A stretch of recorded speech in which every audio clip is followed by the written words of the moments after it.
Baked cinnamon apples, the cozy treat you need in your life. What's better than warm, spiced apples fresh out of the oven? Not much, except maybe baking them in the kitchen of your dreams. Whether you need a quick dessert, a tasty topping, or just an excuse to fill your home with that irresistible cinnamon aroma, these baked cinnamon apples are the answer. And if you're thinking about upgrading your kitchen to one worthy of your culinary creations, your favorite Space Coast Realtor is here to help. Let's get baking, then house hunting. Baked cinnamon apple recipe. Ingredients: 4 large apples, Granny Smith for tartness, Honey Crisp for sweetness. Your call.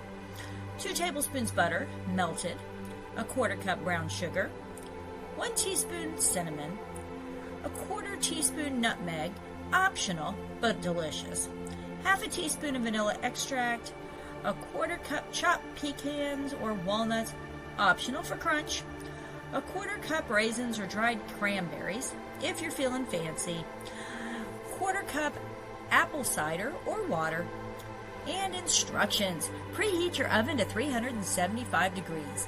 Core the apples, leaving the bottoms intact so they hold all the goodness inside. In a small bowl, mix the melted butter, brown sugar, cinnamon, nutmeg, vanilla, nuts, and dried fruit. Stuff the mixture into the hollowed out apples. Place the apples in a baking dish and pour the apple cider or water around them. Bake for 35 to 40 minutes until the apples are soft and caramelized. Serve warm, on their own, or with a scoop of vanilla ice cream. Time to upgrade your kitchen? Picture yourself pulling these baked cinnamon apples out of a brand new oven in a spacious modern kitchen with all the counter space you could ever want. If your current kitchen isn't giving you those cozy vibes, maybe it's time to find your dream home on the Space Coast.